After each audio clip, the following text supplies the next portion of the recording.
are going to begin with a CBS Mornings exclusive. When investigative reporter Jeff German was murdered in Las Vegas on Labor Day weekend, there was an extraordinary twist to the story. Police arrested a sitting public official with a possible motive. German had exposed wrongdoing in that official's office, and staff at the newspaper where German worked then had to do two things at once: cover this giant story, this potential scandal, while at the same time grieving their co-worker's death. His murder, in fact. Now they're talking about it for the very first time with our Mark Strassman. The sheriff tells me Jeff's dead. And it's just a punch in the face. Glenn Cook's awful news came in a phone call. At the Las Vegas Review-Journal, known locally as the RJ, the executive editor's leading investigative reporter, Jeff German, was dead. As distraught as I am, not even remotely considering the possibility that he's been murdered. Not remotely. But Rhonda Prast got nervous.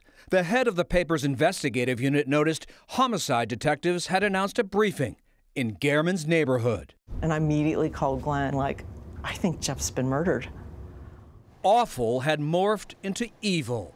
German's body was found lying outside his house, stabbed 7 times, 4 in the neck. A good man, a trusted ally in the newsroom, a good friend to a lot of people here. Did it run through your mind right away? Who did he tick off? It's a line of people from here to Los Angeles. Over the course of his career, he covered a ton of bad people who did a lot of bad things.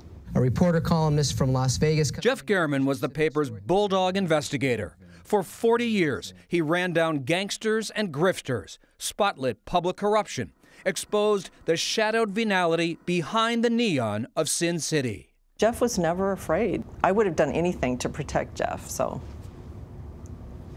Sorry. No, I get it. Yeah, he was fearless. Glenn and I did talk that night about his work. I said, tell us. I told Glenn, tell us. You thought tell us right away. I did. Hello, I'm Rob Tellis. Robert Tellis was the Clark County Public Administrator. It's a bottom-of-the-ballot office administering wills and estates. But German had reported Tellis bullied his employees and had an inappropriate relationship with one of them. Tellis lost his re-election.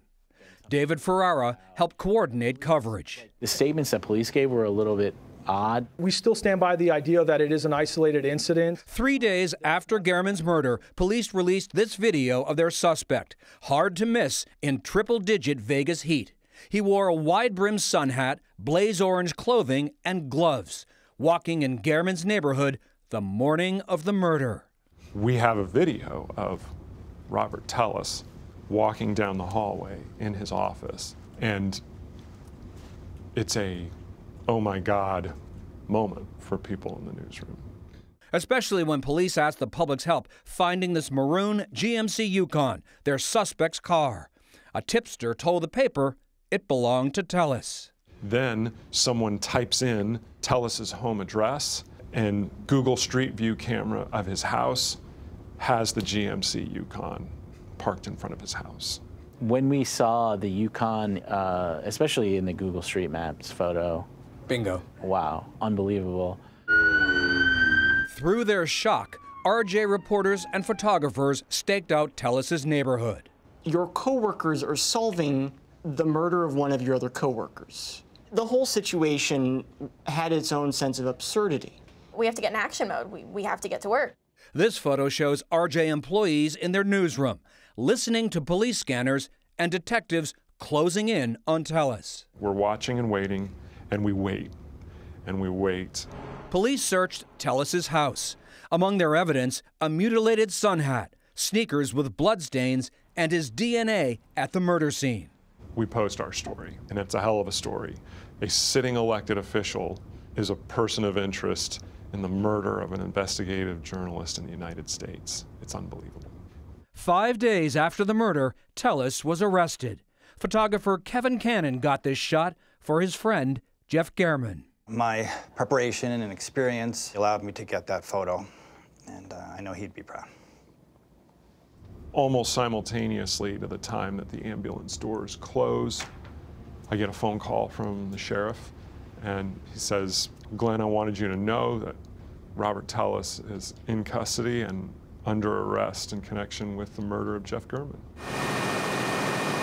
The headline on the paper's front page, a stunning arrest in the death of a journalist. Was a big part of the motivation here, we got to do this right, the way Jeff would have wanted it done. Absolutely. This is the kind of story that Jeff, would have grabbed a hold of and never let go. The RJ's now in a First Amendment fight.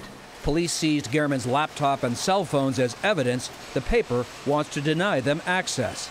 It's another part of Jeff German's legacy here, but hardly the only one. We will have a hole in our newsroom. I don't think our city will ever grasp how much he did, but our newsroom will.